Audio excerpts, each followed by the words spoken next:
joined by U.S. Senator Tom Cotton. Good morning, sir. How are you today? Hello, Kevin. Good to be on with you. Thank you for being here. Busy schedule. Yesterday you had a town hall with Representative French Hill. What did you hear the voters say that were their biggest concerns?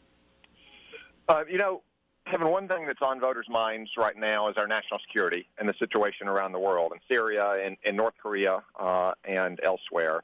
I found that's often the case in moments of heightened tensions. We've seen in the last 2 weeks airstrikes against Syria, which I think was justified, and growing tensions on the Korean Peninsula as Kim Jong-un and his outlaw regime continues to test its missile technology and threaten another nuclear test.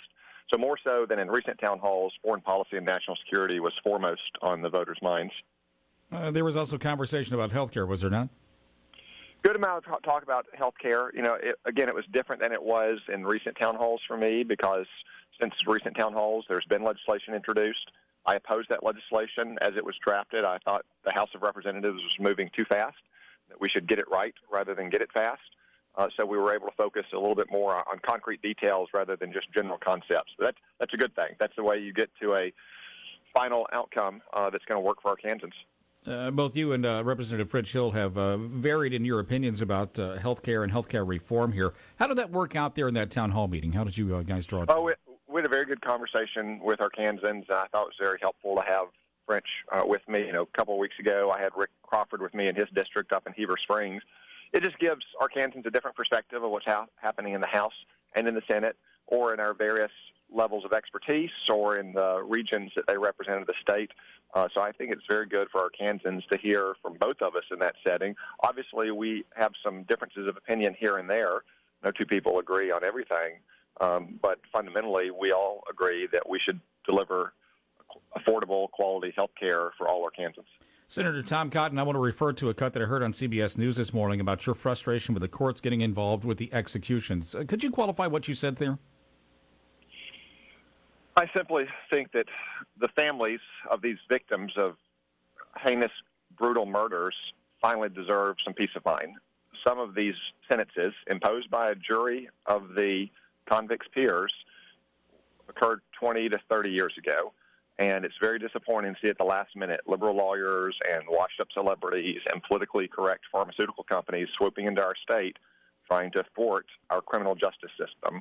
I 100% support Governor Hutchinson. I think Attorney General Rutledge is doing a great job. Her team is working around the clock to ensure that these families get the justice they deserve. Isn't this all a part of the process, whether it be public opinion, and in particular the courts, the question of innocence, mental capacity here? The U.S. Supreme Court stepping in yesterday. Is the Supreme Court right to do this? Well, unfortunately, Kevin, this is the process as it's developed over the years, but I think this process is rotten. These men were adjudicated guilty of heinous murders decades ago. That's when we resolve questions of their guilt and innocence or their mental capacity. There should not be so many last-minute lawsuits challenging these sentences. That should have been resolved in an orderly fashion years ago, and these sentences should have been carried out years ago. Now, that's not the fault of Attorney General Rutledge or Governor Hutchinson or anyone else, but the Supreme Court of the United States over many decades developing such convoluted capital punishment case law that lacks all common sense. And I hope that our Supreme Court brings some order to it. Well, then how is that resolved then? Because, is that not dangerous to say that this is this is not a part of the process?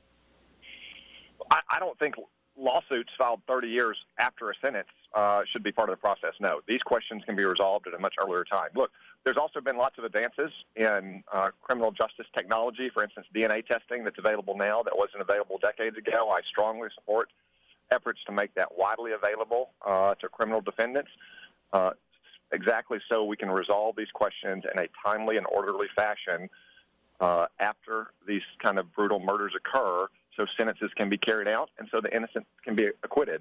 But we should not have a situation where decades after the fact, at the stroke of midnight, we are still waiting for 9 justices in Washington, D.C. to determine whether our courts can carry out our sentences. Senator Tom Cotton, the town hall meeting yesterday talking about national security, I've got to ask you about this. North Korea has threatened a nuclear war. What moves should the U.S. be engaged in to help resolve the situation before something of that nature happens?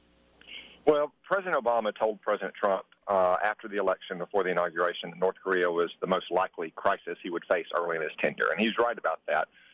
Through 3 different presidencies for 25 years, President Clinton, President Bush, President Obama, our policy has effectively been to kick the can down the road. But we've run out of road now. North Korea is getting closer to marrying its nuclear warheads onto usable missiles that could hold at risk millions of our citizens and troops and the citizens of our allies.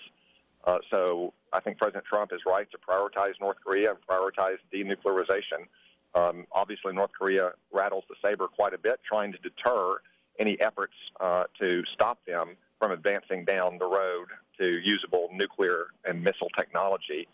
But it's very important that we work with our allies, South Korea and Japan, and that we put much greater pressure on China to put pressure on North Korea to achieve the objective that is so vital to our basic security, which is a denuclearized North Korea.